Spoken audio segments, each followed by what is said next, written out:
नाजरीन आदाब, मैं हूं आपका मेज़बान नौमान कैसर और आप देख रहे हैं डीडी उर्दू की फ़ख्रिया पेशकश किताब कायनात।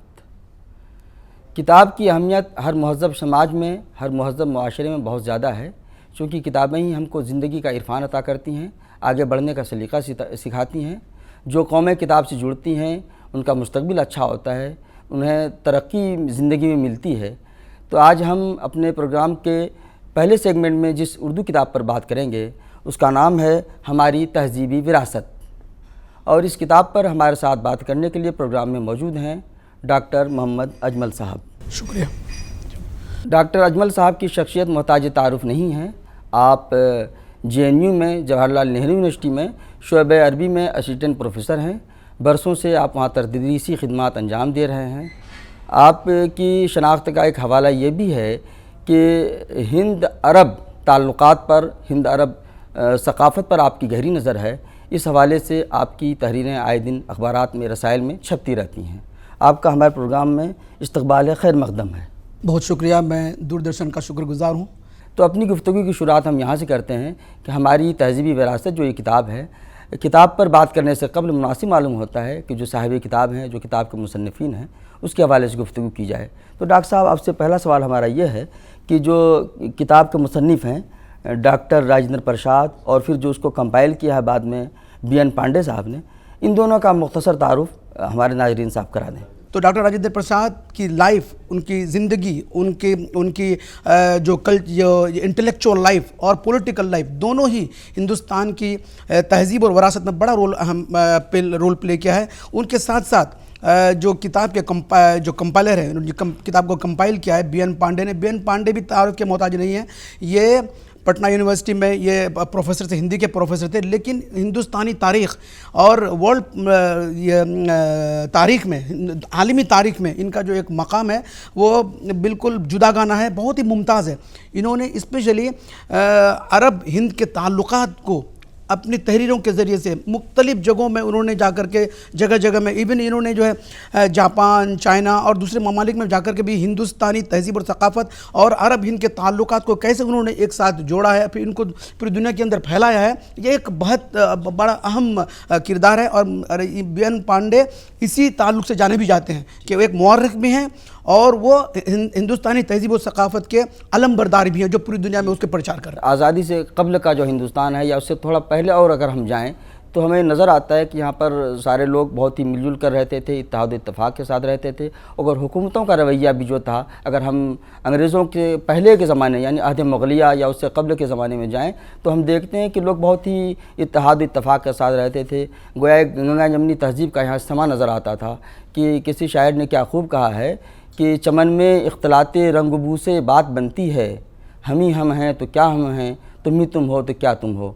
तो इस तरह से एक फ़ज़ा यहाँ कायम हुई थी मोहब्बत की, रवादारी की। अगर तारीख़ के हवाले से डॉक्टर साहब आज कुछ बता सकें आप हमारे नाज़रीन को, तो हमारे नाज़रीन के लिए अच्छा रहेगा। ये देखिए, ये अहद मुग़लिया जो है और जो ममलूक हुकूमतें थी, उसके बाद वो तुगलक का ज़माना या फिर खिलजी का ज़माना, इन तमाम इस्लामी हाकिमों ने ये कोशिश नहीं की इस्लाम को फैलाने की या लोगों पर ज़ोर ज़बरदस्ती नहीं की इस्लाम के में दाखिल करने की, बल्कि उन लोग खुद अपने इसमें घुल मिल गए।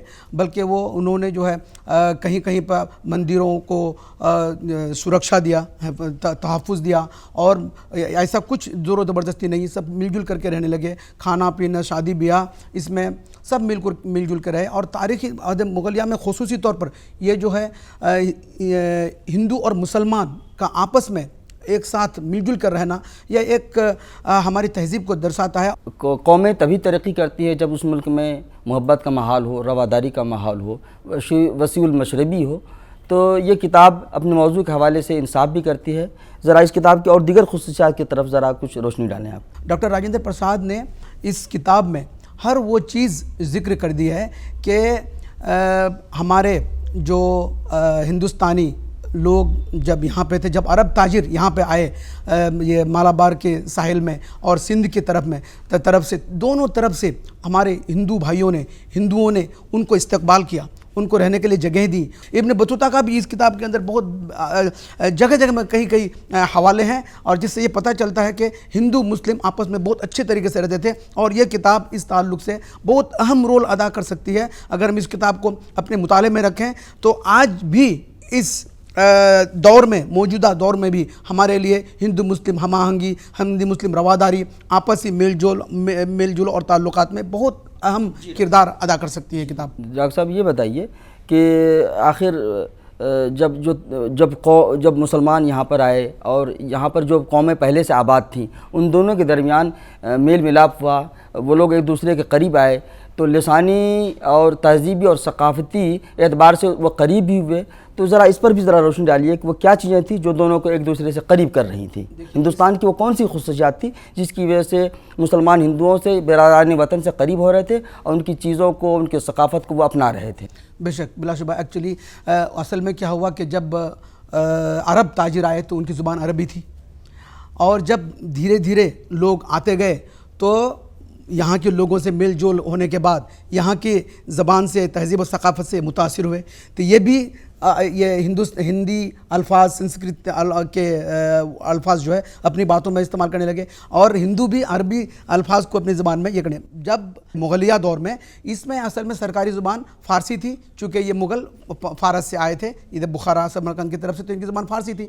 लेकिन यहाँ की जो आवाम थी उनकी ज़बान हिंदी थी, और इस हिंदी ज़ुबान की वजह से ये तो, और वो भी सरकारी ज़ुबान थी, तो ये एलिट ज़ुबान थी फ़ारसी, उसमें अवामी ज़ुबान नहीं, अवाम नहीं सीखते थे। उनकी ज़ुबान जो थी हिंदी बोलने चालने की थी। तो लोगों में जब इंटरेक्शन हुआ आपस में, जब आपस में लोग बातचीत करने लगे वहाँ के बाहर के लोग, तो ये हिंदी बोलना सीख गए। और इस लिसानी जो बोलने चालने की जो ज़ुबान थी, इस बोलने चालने की ज़ुबान ने एक बहुत अहम किरदार अदा किया आपसी रवादारी में, हम आहंगी में, मिलने जुलने में। और आज हम इस मौके पे हिंदी और उर्दू में कोई तमीज़ नहीं है, बल्कि एक ही साथ हम पढ़ते हैं। गोया हम ये भी कह सकते हैं कि हिंदुस्तान की मिट्टी में वो खुशबू है, या यहाँ के आब हवा में वो कशिश है कि जो कौमें यहाँ आती हैं वो यहाँ की मिट्टी से, यहाँ के मौसम से, यहाँ के आब हवा से वो पूरी तरह से हम आहंग हो जाती हैं। गोया कि यहाँ की मिट्टी का करिश्मा है, यहाँ के आब हवा का, यहाँ के त्योहारों का, यहाँ के रहन सहन में वो कशिश है जिसकी वजह से लोग करीब आ जाते हैं एक दूसरे के। बिलाशुबा, देखिए हिंदुस्तान एक ऐसा मुल्क है, आप इनकी पूरी तारीख़ में चले जाइए, चाहे आप मोहनजोदारो और हड़प्पा और कहीं भी चले जाइए, तो हमेशा हिंदू कौम जो यहाँ पे है ये बिल्कुल नॉन वायलेंस, एकदम जो भी आए उनको रिसीव किया, इस्तकबाल किया, आने के लिए जगह दी। अरब ताजिर की मिसाल हमारे सामने है। इसके अलावा जितने भी यहाँ पे हाकिम आए सब इसीलिए आए कि यहाँ पे रहा जाए और इस सरजमीन को फ़रोग़ दिया जाए। तो यहाँ की मिट्टी जो है कबूल करने की है, रिसीव करने की है, किसी को भगाने की नहीं है। और इसका मतलब यह है कि आपस में मेल जोल, हम आहंगी, रवादारी के साथ रहने की मिट्टी है ये। आपसे हम चलते चलते ये भी जानना चाहेंगे कि अहद हाजिर में इस किताब की क्या मानवियत है, क्या अहमियत है? कि इस किताब का लुब्बे लुबाब तो यही है, मैं कह सकता हूँ कि इस किताब में डॉक्टर राजेंद्र प्रसाद और BN पांडे जो इन्होंने मुकदमा लिखा है, इसमें लिबास से लेकर के खान पान तक, शादी ब्याह तक, आप यानी हिंदू मुसलमान सब लोगों का, जितने भी और मज़ाहब हैं यहाँ पे, यानी सिख, क्रिश्चन, जैन, सब लोगों का आपस में जो एक रहने सहने का एक अंदाज़ है, इस किताब के ज़रिए से ये बात वाज़े हो जाती है कि ये किताब बहुत ही अहम है इस ताल्लुक़ से कि ये किताब आपस में हम हिंदू और मुसलमानों को साथ में जोड़ सकती है और ये एक अहम किरदार अदा कर सकती है और मोहब्बत और भाईचारे को फ़रोग़ देने में बहुत अहम किरदार अदा कर सकती है। डॉक्टर साहब, आपका बहुत बहुत शुक्रिया कि आप हमारे प्रोग्राम में तशरीफ़ लाए और मोहब्बत, रवादारी और वसूल मशरबी के हवाले से इतनी कीमती और मालूमाती गुफ्तगू आपने की। दूरदर्शन उर्दू आपका शुक्रिया अदा करता है। बहुत बहुत शुक्रिया दूरदर्शन का और आपका भी डॉक्टर नुमान खज़ीर साहब कि आपने इस मौके पे हमें याद किया और हमें मौका दिया इस अहम मौजू पर बोलने के लिए। और स्पेशली हमारी तहज़ीबी विरासत के ताल्लुक़ से ये किताब ये बहुत अहम किताब है और मैं फिर दोबारा ये कहूँगा कि किताब हर हिंदुस्तानी को पढ़नी चाहिए और इस किताब के ज़रिए से हम अपने आपसी भाईचारगी और हिंदुस्तान की तहज़ीब और सकाफ़त को हम और बेहतरीन से फ़रोग़ दे सकते हैं और पूरी दुनिया को जन्मा सकते हैं कि हिंदुस्तान के लोग जो हैं यहाँ पर कोई इख्तलाफ नहीं है, सब आपस में मिलजुल कर रहते हैं। अब हम चलते हैं प्रोग्राम के दूसरे हिस्से में जिसमें हम एक हिंदी किताब पर बात करेंगे। नाजरीन, प्रोग्राम के दूसरे हिस्से में आपका एक बार फिर खैर मकदम है। आज हम प्रोग्राम के इस हिस्से में जिस किताब पर बात करेंगे, हिंदी किताब पर, उसका नाम है जन कथाकार शैलेश मटियानी। और इस किताब पर बात करने के लिए हमारे साथ प्रोग्राम में मौजूद हैं प्रोफेसर देवशंकर नवीन साहब। सर, आपका हमारे प्रोग्राम में खैर मकदम है, इस्तकबाल है। प्रोफेसर नवीन साहब की शख्सियत हिंदी अदब के हवाले से मोहताज तारुफ नहीं है। आप बरसों से तदरीसी खिदमात अंजाम दे रहे हैं जवाहरलाल नेहरू यूनिवर्सिटी में, और हिंदी अदब में आपकी कमोबेश 50 किताबें मंज़िर आम पर आ चुकी हैं। तनक़ीद, तहक़ीक़ के साथ साथ तर्जुमे पर भी आपने बहुत काम किया है, और हिंदी अदब के अलावा मैथिली अदब पर भी आपकी गहरी नज़र है। आपकी खिदमात के एतराफ़ में आपको बहुत सारे एजाज़ात व इनामात नवाजा जा चुका है। शैलेश मटियानी की ज़िंदगी और उनके कारनामे पर रोशनी डालिए, उनका तारुफ कराइए हमारे नाजरीन से। यह किताब आज भारत सरकार की प्रसिद्ध पत्रिका आजकल के अक्टूबर 2001 के अंक को शैलेश मटियानी के कृतिकर्मों पर केंद्रित किया गया था, जो सन 2004 में उन्हीं निबंधों को संकलित करके प्रकाशन विभाग ने जन कथाकार के रूप में उपस्थित किया, प्रकाशित किया, और आज हम लोग उस किताब पर चर्चा कर रहे हैं। मित्रों, जन कथाकार या जन कवि जैसी संज्ञा किसी को दे देना इतना आसान नहीं होता है। कवि और कथाकार तो बहुत हो जाते हैं, जन कथाकार होना बहुत बड़ी बात होती है। शैलेश मटियानी ने अपने जीवन के संघर्ष में जिस तरह अटूट आस्था रखते हुए जीवन जिया और रचना की, वह उनके जन कथाकार होने का प्रमाण है। शैलेश मटियानी के जीवन के संबंध में 2-4 बातें ही संक्षेप में रखना चाहता हूँ। सन 1931 में उनका जन्म हुआ। 8वीं क्लास में उनके गुरु स्कूल में जो उन्हें पढ़ाया करते थे, उन्होंने एक शिक्षा दी और कहा, इनका शुरुआती नाम था रमेश सिंह मटियानी शैलेश, जो बाद में शैलेश मटियानी हो गए।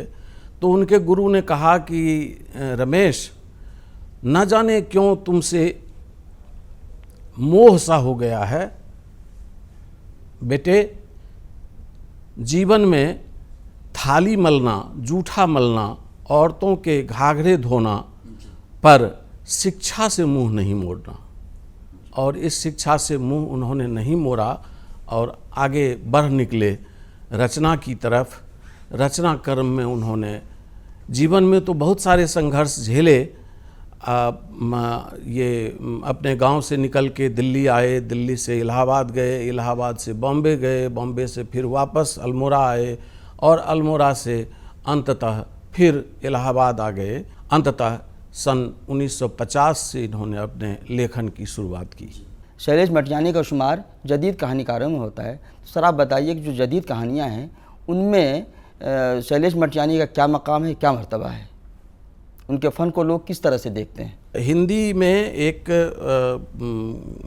नई कहानी आंदोलन की जो शुरुआत हुई, उसी दौर में शैलेश मटियानी का प्रवेश कहानी लेखन में हुआ। और वह नई कहानी आंदोलन का समय आते आते हिंदी में कहानी लेखन की पद्धति, जो प्रेमचंद जैनेन्द्र कुमार की पद्धति थी, वह रचनाओं में रचनाकार का विषय के साथ जो बर्ताव होता है वह बदल चुका था। और कहानियों में विधात्मक तोड़ फोड़ की स्थिति आ गई थी।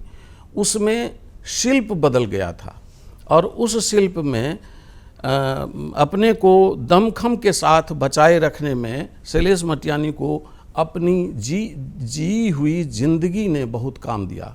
जिस तरह उन्होंने अपनी जिंदगी में स्वयं को कभी टूटने का अवसर नहीं दिया, उनके पात्र कभी टूटते नहीं। और जिस तरह शैलेश मटियानी ने अपनी ज़िंदगी में ईमानदारी से काम किया और ईमानदार बने रहने की सदैव चेष्टा की, जितना वे सुर हैं और जितना वे असुर हैं, ये सब कहने की जितनी चेष्टा की, इनके पात्र भी कभी इस तरह से अपने जीवन का छद्म किसी भी रचना में नहीं दिखाते और कभी टूटते नहीं। सर आप ये भी बताइए कि उनके किरदार कैसे हैं, उन किरदारों का भी ज़रा तारुफ, उनकी कहानियों के जो किरदार हैं सर, अहम किरदार, अगर उसके हवाले से भी हमारे नाज़रीन को बता सकें तो अच्छा रहेगा सर।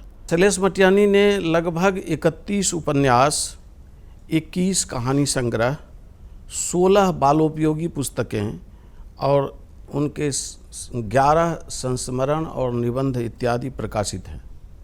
सन 1904 में कुमाऊं यूनिवर्सिटी ने नैनीताल ने उन्हें मानद डीलिट की उपाधि भी दी और उत्तर प्रदेश हिंदी संस्थान द्वारा उनको प्रेमचंद सम्मान दिया गया। बिहार में इनको फणीश्वर नाथ रेणु सम्मान दिया गया और अंतिम समय में आकर केंद्रीय हिंदी निदेशालय ने उन्हें राहुल सांकृत्यायन सम्मान दिया। बीच में किसी संस्था ने उन्हें लोहिया सम्मान भी दिया। ये चारों सम्मान में आप पूर्वजों के नाम देख लीजिए और अकारण नहीं है, ये सारे सम्मान के नाम जो हैं इनके पूर्वजों की जो विरासत है, इन सभी रचनाकारों ने और राजनीतिज्ञों ने और चिंतकों ने देश की गरिमा को जिस तरह से रेखांकित किया, बहुत कम ही समय में बहुत बड़े संघर्ष को झेलते हुए शैलेश मटियानी, जिनकी मृत्यु सन 2001 में नई दिल्ली शाहदरा के अस्पताल में विक्षिप्तावस्था में हुई, क्योंकि थोड़े दिनों पहले उनका छोटा बेटा मर गया था, जिसने उनकी समस्त रचनाशीलता और क्रियाशीलता को हिला दिया था। शैलेश मटियानी ने पूरी ज़िंदगी जद्दोजहद की, यानी उनकी कहानियाँ आम इंसानों की कहानियों से जुड़ी हुई हैं, आम इंसानों के मसाइल को उन्होंने अपनी कहानियों में पेश किया है। तो सर ज़रा ये बताइए कि उनका अंदाज़, उन मसाइल को या आवाम के मसाइल को जो उन्होंने अपनी कहानियों में पेश किया है, उसका अंदाज़ कैसा है, उनका फ़नी ट्रीटमेंट कैसा है किरदारों के साथ? किरदारों के साथ उनका जो बर्ताव है वह जाहिर है कि कोई भी रचनाकार जब कहानी लिखता है तो उसके पात्र ही उसमें महत्वपूर्ण होते हैं।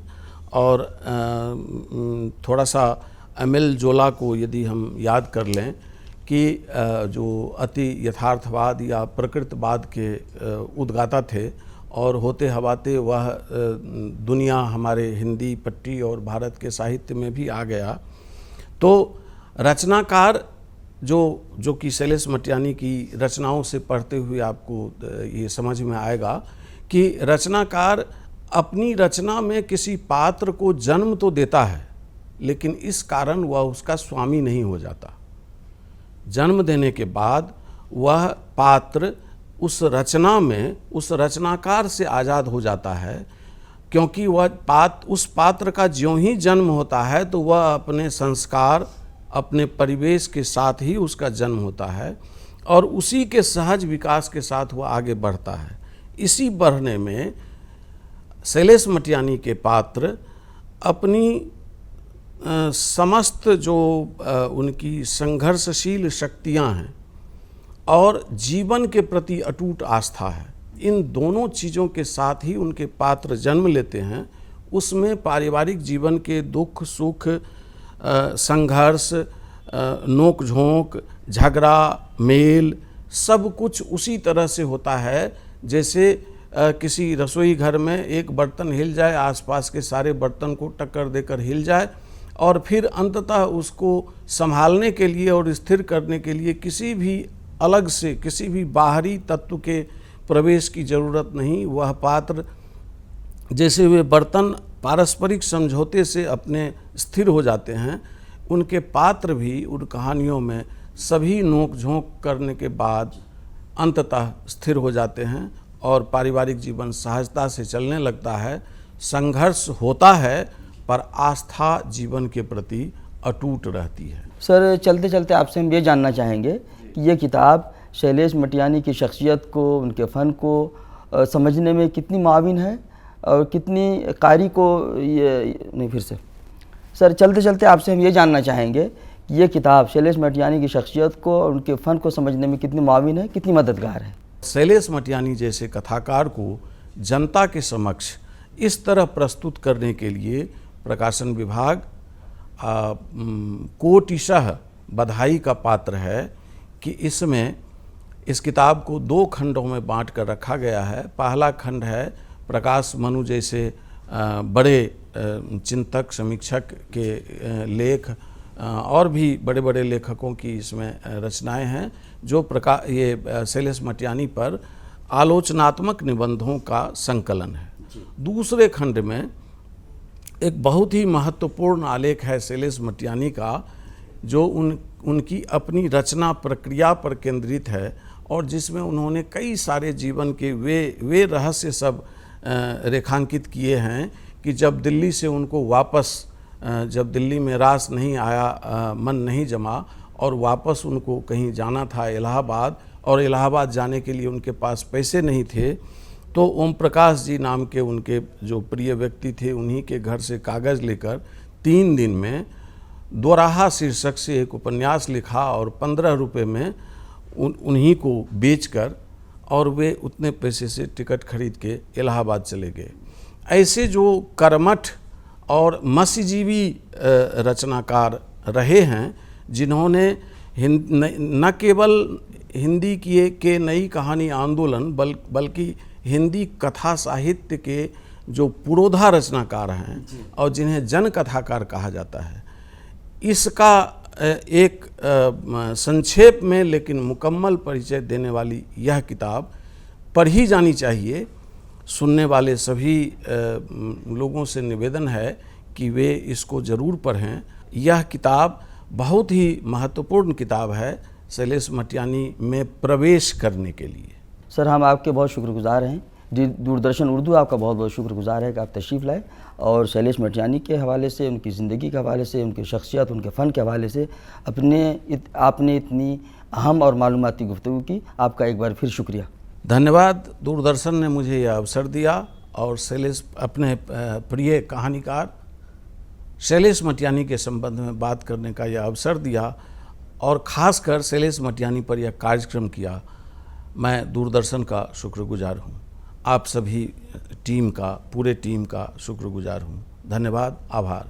नाज़रीन, अब चलते हैं प्रोग्राम के तीसरे हिस्से में, जिसमें हम साहिर लुधियानवी की शख्सियत को और उनकी शायरी को जानने और समझने की कोशिश करेंगे। मैं पल दो पल का शायर हूँ, पल दो पल मेरी कहानी है, पल दो पल मेरी हस्ती है, पल दो पल मेरी जवानी है। साहिर लुधियानवी उर्दू का एक ऐसा नाम है जिसके नाम की तरह इसके कलाम में भी सहर है, जिसने अपनी शायरी से नौजवानों के दिलों को गरमाया, जिसने फिल्मों के लिए अदबियत से भरपूर नगमे लिखे। साहिर लुधियानवी का असल नाम अब्दुल हई था। 8 मार्च 1921 को लुधियाना के एक जागीरदार घराने में पैदा हुए। वालिदैन के बाहमी इख्तलाफात की वजह से उनकी परवरिश ननिहाल में हुई। मालवा खालसा स्कूल से उन्होंने मैट्रिक का इम्तहान पास किया। इस जमाने में लुधियाना उर्दू का एक फ़आल मरकज था। यहीं से उनमें शेरी ज़ौक़ परवान चढ़ने लगा। 1939 में उन्होंने गवर्नमेंट कॉलेज लुधियाना में BA में दाखिला लिया। कॉलेज में वो तालीम तो मुकम्मल नहीं कर सके, लेकिन वहाँ की खूबसूरत फिजा ने साहिर को एक रोमानी शायर बना दिया और 1944 में उनका मजमूए कलाम तलखियाँ शाये होकर मकबूल खास व आम हुआ। साहिर लुधियानवी की अदबी सहाफत से गहरी वाबस्तगी रही। उन्होंने मशहूर अदबी रिसाले अदब लतीफ़ और सवेरा की इदारत की और शाहकार के नाम से अपना रिसाला जारी किया, लेकिन इस दौरान शायरी से गाफिल नहीं हुए। इसी जमाने में साहिर को जद्दोजहद आज़ादी पर बनने वाली फिल्म आज़ादी की राह पर के लिए गीत लिखने का मौका मिला। फिल्म तो नहीं चली, लेकिन फिल्मी दुनिया में बतौर नगमा निगार उनकी एंट्री जरूर हो गई। बॉलीवुड में जगह बनाने के लिए साहिर को बहुत जद्दोजहद करनी पड़ी। इसकी वजह थी कि वो गैर मेयारी गीत लिखने को तैयार न थे। इसी अरसे में उनकी मुलाकात SD बर्मन से हुई। इस जोड़ी ने फिल्मी दुनिया को कई यादगार नगमे दिए। साहिर के फिल्मी गीतों की धूम मच गई। अभी न जाओ छोड़कर कि दिल अभी भरा नहीं, तुम्हारी नजर क्यों खफा हो गई है, ये आंखें देखकर हम सारी दुनिया भूल जाते हैं। ये ऐसे गीत थे जिन्होंने साहिर को रातों रात शोहरत और मकबूलियत की बुलंदी पर पहुंचा दिया। साहिर लुधियानवी को उनके बेहतरीन गीतों के लिए 1964 और 1977 में फिल्म फेयर अवार्ड और 1971 में पद्मश्री के एजाज से सरफराज किया गया, जबकि 1972 में महाराष्ट्र हुकूमत ने उन्हें जस्टिस ऑफ पीस के अवार्ड से नवाजा। साहिर की 1973 में आओ के कोई ख्वाब बुने की कामयाबी पर सोवियत लैंड नेहरू अवार्ड और महाराष्ट्र लिटरेरी अवार्ड दिया गया। 25 अक्टूबर 1980 में दिल का दौरा पड़ने की वजह से साहिर ने इस दुनिया को हमेशा के लिए अलविदा कह दिया, लेकिन उनकी शायरी में जो सहर और कशिश है वो उन्हें हमेशा जिंदा रखेगी। नाजरीन, मुझे उम्मीद है कि आपको हमारी ये पेशकश पसंद आ रही होगी। हमारी ये पेशकश, हमारी ये कोशिश आपके इल्म में इजाफे का सबब बनेगी। अब आप अपने मेज़बान नोमान कैसर और किताब कायनात की टीम को दीजिए इजाज़त। खुदा हाफिज़।